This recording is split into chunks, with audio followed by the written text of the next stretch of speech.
Olá, eu sou a Adriele, mestranda do Programa de Pós-Graduação em Educação para Ciências e para Matemática, ofertado pelo IFG, Campus Jataí. Minha orientadora é a professora doutora Rosenilde Nogueira Paniago. Essa videoaula, ela compõe um curso de formação na e pela pesquisa, que é meu produto educacional, parte de minha pesquisa de mestrado, que tem como objetivo contribuir com o processo de formação inicial na e pela pesquisa, de futuros professores de ciências por meio da elaboração de um material didático e instrucional a ser utilizado nas práticas formativas de estágio. Então, o público-alvo deste produto são professores em formação inicial, que estão ali em processo de estágio curricular supervisionado. Essa videoaula é a videoaula que complementa o terceiro momento síncrono do nosso curso. Nesse momento síncrono, discutimos sobre os procedimentos de coleta de dados que são comumente utilizados em pesquisas de abordagem qualitativa.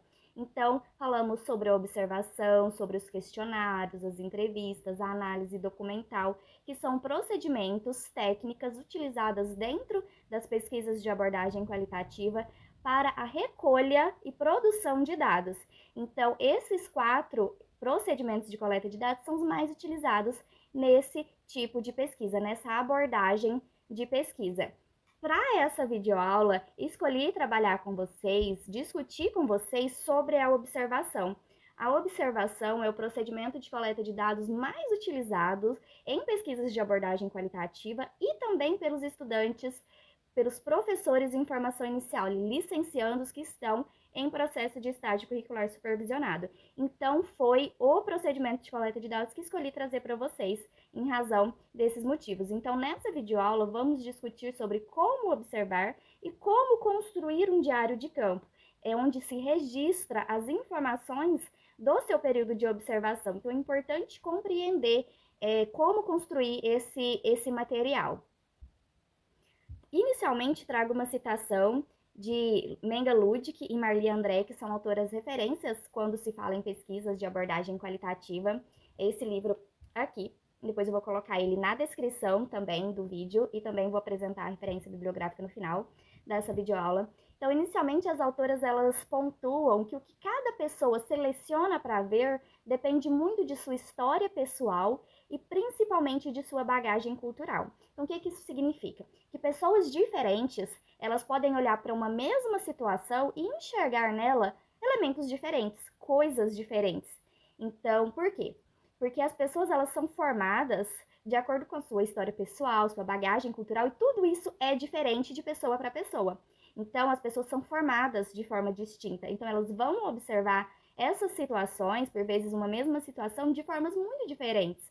Então, como considerar a observação como um procedimento científico, como um procedimento a ser utilizado em investigações científicas? Aí a gente precisa seguir algumas regras, entender alguns elementos teóricos para que a observação seja considerada como um método científico. Não é simplesmente chegar em um lugar, em uma escola, por exemplo, e observar e querer anotar tudo o que você consegue visualizar. Precisa de alguns elementos teóricos, precisa de seguir algumas regras para que a observação seja considerada, então, como um procedimento a ser utilizado em métodos científicos.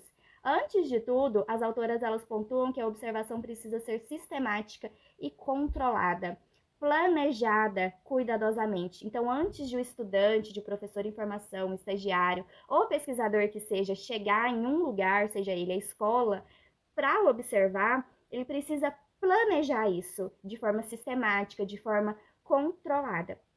Quais são elementos que ele precisa pensar, planejar? Por exemplo, antes de tudo, ele precisa delimitar qual o seu objeto de estudo. Então, é impossível, gente, em qualquer que seja o ambiente a ser pesquisado, que você observe tudo à sua volta. Ninguém vai conseguir isso. Então, a gente delimita isso, o que você vai observar.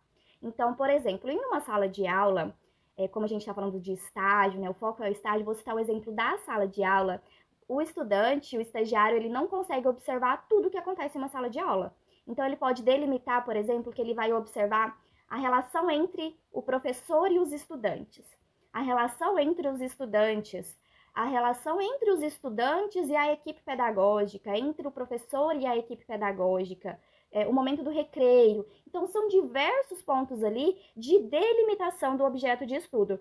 É impossível você observar tudo. Então, antes de ir observar, antes de ir a campo, precisa-se ter essa delimitação. Qual o seu objeto de estudo? Para você já ter uma clareza do que você vai observar com maior ênfase. Não significa também que você não pode observar outros elementos, mas com maior ênfase, o que você vai observar? Então, é importante delimitar isso antes de ir observar, antes de ir a campo.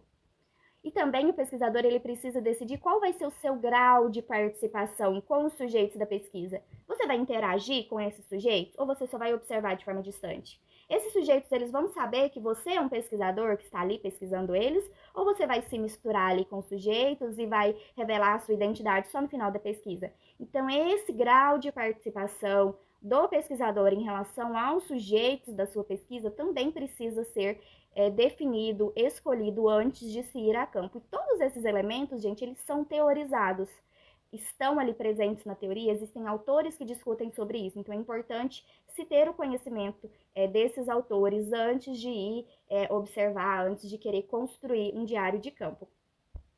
E como construir um diário de campo? Trouxe aqui também outra citação desse livro que estamos estudando, dessas autoras, Menga Ludwig e Marli André, e elas colocam que uma regra geral sobre quando devem ser feitas as anotações é que quanto mais próximo do momento da observação, maior sua acuidade. Então, o que isso significa? Maior a confiabilidade do que você está ali registrando.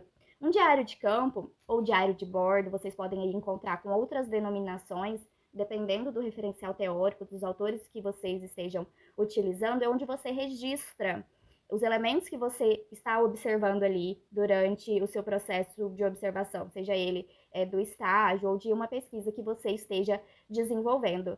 Então, esse registro, ele precisa acontecer o mais próximo possível da situação que você está estudando.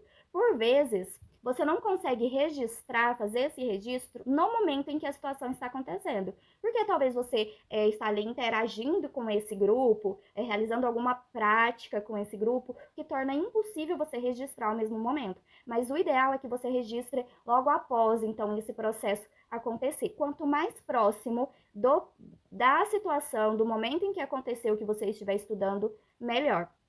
E aí as autoras, elas colocam alguns elementos que orientam a construção desse diário de campo. E tem a parte descritiva e a parte reflexiva.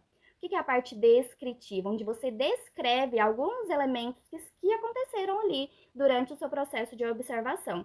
E a parte reflexiva é a sua opinião em relação àquela situação em que você está estudando. E dentro de cada uma dessas partes, as autoras elas colocam alguns tópicos. Então, dentro da parte descritiva, tem a descrição dos sujeitos, que é você descrever mesmo as características dos sujeitos participantes da sua pesquisa, a forma como eles se vestem, como se comportam, enfim, a descrição desses sujeitos. A reconstrução de diálogos. Então, você pode, no seu diário de campo, descrever as narrativas dos sujeitos da sua pesquisa que você está presenciando. A descrição de locais, como é o local que você está pesquisando, por exemplo, uma sala de aula, como se dá a disposição das carteiras, como é esse ambiente físico que você está pesquisando. Descrição de eventos especiais, de eventos que comumente não acontecem ali naquele local, situações especiais que estão acontecendo, descrever essas situações também. Descrição das atividades que comumente acontecem naquele ambiente. Por exemplo, em sala de aula, como que é a aula desse professor, como que os estudantes interagem. Então, descrever esse processo. Os comportamentos do observador. Então, seu próprio comportamento, as suas próprias ações em relação às situações que estão acontecendo ali, seja em sala de aula ou seja no ambiente em que você esteja pesquisando. Já a parte reflexiva é a sua opinião em relação a essas coisas. Por exemplo, as autoras também listam alguns tópicos. Reflexões analíticas. Então, o que você está aprendendo durante esse processo de observação, as novas ideias que vão surgindo para você de acordo com o que você está observando. Reflexões metodológicas, então as suas decisões metodológicas em relação a práticas de ensino, por exemplo, de acordo com a situação que está acontecendo. Então, qual decisão metodológica você está tomando em relação a a situação que você observou? Dilemas éticos e conflitos. Então, os conflitos que podem vir a acontecer entre você, pesquisador, e os sujeitos da sua pesquisa. Então, sempre estar ali refletindo acerca disso e trazer isso no seu diário de campo. Mudanças na perspectiva do observador. Então, aqui é a sua evolução, a evolução da sua opinião, do seu entendimento em relação àquela situação, como decorrer do processo de observação. Então, quando você iniciou esse processo, provavelmente você tinha uma opinião acerca do seu objeto de estudo. E essa opinião, ela pode vir a mudar de acordo com o seu processo, de acordo com o período da sua observação. Então, também refletir acerca disso, da sua mudança de perspectiva.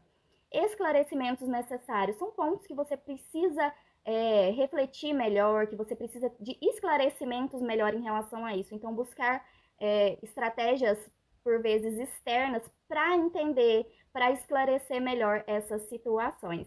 Ressalto que esses são elementos que orientam a construção de um diário de campo. Em um diário de campo não precisa aparecer todos esses elementos. E também podem ter elementos que você vai colocar que não estão aqui. Então, as autoras, elas colocam que esses são tópicos que orientam a construção de um diário de campo, que não precisa, que não é algo, uma sequência de passos que você precisa seguir à risca.